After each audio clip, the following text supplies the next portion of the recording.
continue to not be first. Do we do enough? Well, I never shut up about it. It must have been about 16, 17. We nicked their guilt rings. Right, the bouncer's guilt ring. This is no good for me. That's the reality. If you want the honest truth, and I see it every day.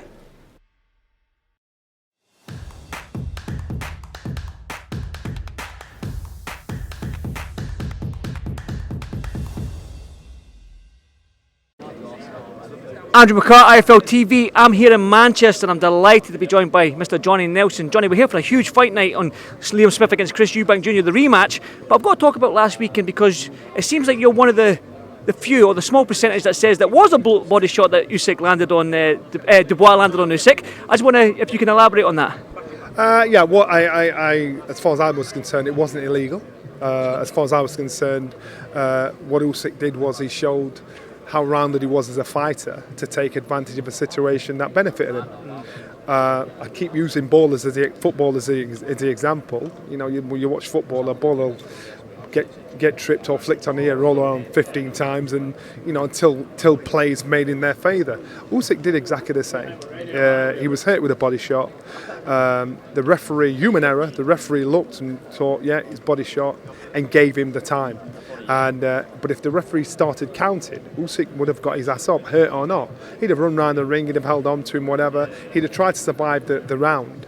I don't believe when people are saying Daniel Dubois should have been champion now, he'd have beaten him if the fight had carried on. You know, that's speculation, that's a massive if, and that's a massive conversation. We'll never know the answer. But you've got to look at the rest of the fight and how Usyk ended up stopping Dubois after being hit in the body, hurt, and coming back, you know, getting his faculties back together, think, right, I'm back on it again, fighting as a confident fighter. He just milked a situation. I think in our sport, probably morally, it's frowned upon in our sport. You know, you cheat in boxing, it stinks, man. And he cheated to make something work in his favour, and it worked. You mentioned there that he rallied around after getting hit with the body, then he stopped Daniel Dubois in the 9th round. A lot of people are saying it was a jab. Again, you're a big man. I'm never going to experience getting hit with 10-ounce gloves by a guy your size, right? So I don't know how hard these jabs are or how hard a big man hits. You do. Daniel Dubois got hit with that jab. It was like a corkscrew jab sort of thing, and he went down. Are you on the same bracket? Because a lot of people are going to question his heart and think he quits. Where do you sit on that? No, he's not a quitter, but there's an instinctive thing that Daniel, we've seen in past fights when he's gone down as if to say, you know, I'm out of this. But to get in the gym, to get in the ring and get in there and fight and do what you're doing, you can't be a quitter because, you know, we've seen him try and come back from that. I think the fight was fought out of him. I thought he knew he had nothing left to give him to damage this guy because it was hard work going through. He got hit. Could he have carried on after the hit? Yes, he could have, in my opinion, because he didn't get knocked down. He got hit and went down. Went down, put his hands down first. He went down and got up at 9. If you can get up at 9, you can get up at 8. And because you know, after that, you're out of that. So I think the fight was just fought out of it, and the decision making in his head was, I haven't got enough to beat this guy, and that's the situation I looked. Tyson Fury sitting on his sofa on Saturday night. What's going through his mind after watching that? Shit, me and my big mouth. Because, and I've said to everybody else, the only person the fight between Tyson Fury and Usyk, when this conversation was going on, it seemed didn't believe he'd win, was Tyson Fury. I've always thought Tyson Fury would beat Alexander Usyk. I ain't changing my mind now, and I bet Tyson Fury saw it and thought, you know what? Now, so those conversations that were never going to happen again with Tyson Fury and Usyk, I bet they start up again now. I bet that conversation becomes a reality now, because if I was Tyson Fury, sat down and thought, bastard, Alexander Usyk's a slick, smooth, technical, intelligent fighter. Tyson Fury is an intelligent fighter.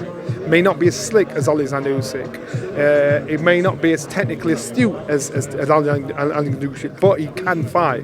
He can box. He knows every trick of the game. He's got the size. He's got the power. He's got everything going for him.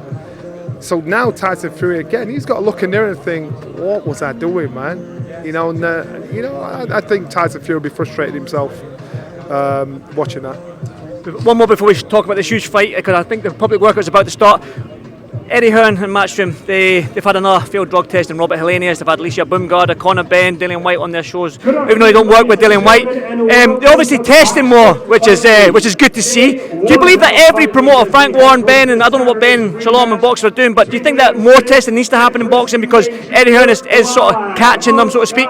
What needs to be done, and I've said it before, it doesn't change at all. This will happen over and over again. I don't care what this promoter says, that promoter says, that promoter says, because if they've invested in a fighter, built him up and spent shed loads of dough on him, right, and so there, it's like, I suppose it's like having human resources within your own company. They're going to do what's best for you.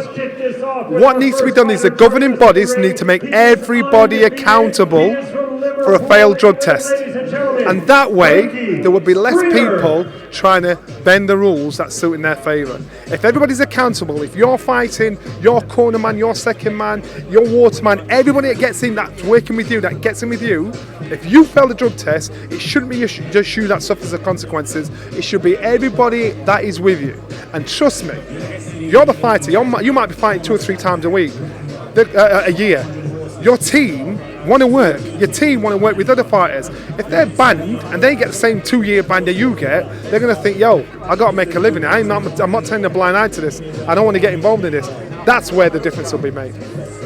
I said, one final one, that's the press conference, we're not there yet, that's the public workout starting now. Liam Smith, Chris Eubank, the rematch.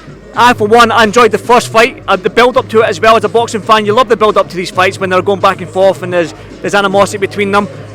What can we hope? What can we wish for in the rematch here, Johnny? I hope Chris Eubank comes to fight fire with fire. That's his best chance. He tried to outbox somebody that's a better boxer. He tried to outthink somebody that had got years more experience in the boxing game than he had. Chris needs to do what he's good at. He's got an amazing engine and get in there and fight fire with fire. Because if he doesn't, the exact same thing's going to happen, but probably a few rounds later. Johnny, like I say, it started. You got more interviews. You're a popular man, Johnny. You're still popular. Going on here, man. Mistaken identity. Johnny, thank you so much, mate. I'll see you soon. Thank you, mate. Thank you. To not be first. Do we do enough? Well, I never shut up about it. It must have been about 16, 17. We nicked their guilt rings. Right, the bouncer's guilt rings. This is no good for me. That's the reality. If you want the honest truth, and I see it every day.